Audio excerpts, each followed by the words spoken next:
प्रदेश में विधान परिषद स्नातक और शिक्षक निर्वाचन क्षेत्रों के चुनाव चल रहे हैं, जिसकी समीक्षा लेने के लिए समाजवादी पार्टी के प्रदेश अध्यक्ष नरेश उत्तम मुरादाबाद जनपद पहुंचे, जहां उन्होंने भारतीय जनता पार्टी के ऊपर जमकर निशाना साधा। किसानों के विरोध प्रदर्शन को लेकर उनका कहना था, देश के प्रधानमंत्री और प्रदेश के मुख्यमंत्री ने चुनाव से पहले किसानों की आय दुगनी करने का वादा किया था, लेकिन मौजूदा स्थिति में तो किसान को अपनी लगाई फसल का मूल्य भी नहीं मिल पा रहा है।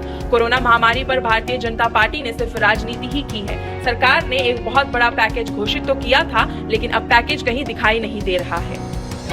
उत्तर प्रदेश में विधान परिषद के स्नातक और शिक्षक निर्वाचन क्षेत्रों के चुनाव हो रहे हैं। 1 दिसंबर को मतदान है। समाजवादी पार्टी के 11 विधान परिषद के प्रत्याशी हमारे घोषित हैं। उनके चुनाव की तैयारी की समीक्षा करने और पार्टी के लोगों को जिम्मेदारी देने के लिए मैं सभी सीटों में जाने का प्रयास कर रहा हूँ। अब तक मैं 8 सीटों में जा चुका हूँ। इसका निर्वाचन क्षेत्र बहुत बड़ा है और बड़े क्षेत्र में हमारे प्रत्याशियों ने पिछले 1.5 वर्ष से मेहनत किया है, मतदाता बनाए हैं, मतदाताओं से संपर्क किया है और मतदाताओं ने विश्वास भी दिलाया है कि हम समाजवादी पार्टी को वोट करें, क्योंकि भारतीय जनता पार्टी ने उनके साथ धोखा किया, शिक्षकों के जीवन के साथ खिलवाड़ किया, शिक्षित बेरोजगारों को कोई काम नहीं दिया।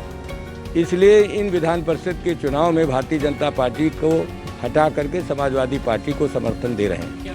उत्तर प्रदेश के मुख्यमंत्री लगातार गलत बयानी कर रहे हैं। 2014 में भारतीय जनता पार्टी के नेता और आज के प्रधानमंत्री ने कहा था कि हम किसानों की आय दुगुना कर देंगे, लेकिन किसानों की आय दुगुना नहीं, किसानों की लागत मूल्य भी नहीं मिल रहा।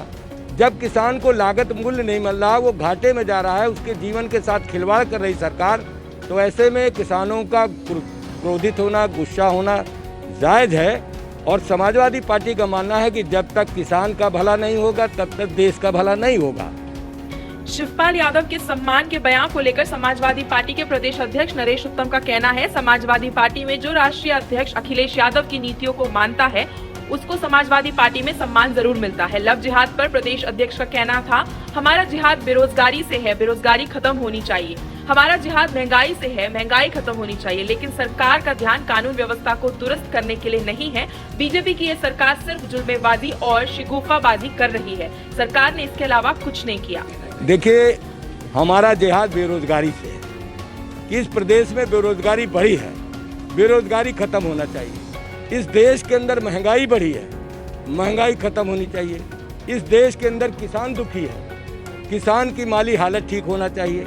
इस देश के अंदर बेरोजगारों को रोजगार मिलना चाहिए। लेकिन भारतीय जनता पार्टी जनता की मूलभूत समस्याओं से ध्यान हटाने के लिए भारतीय जनता पार्टी जुमलेबाजी, शिगुफेबाजी के अलावा कोई काम नहीं कर रही। समाजवादी पार्टी के प्रदेश अध्यक्ष नरेश उत्तम ने मुरादाबाद में प्रेस वार्ता करते हुए भारतीय जनता पार्टी पर जमकर निशाना साधा। उनका कहना है कि प्रदेश में कानून व्यवस्था जैसी कोई भी चीज नहीं है। News desk, INN।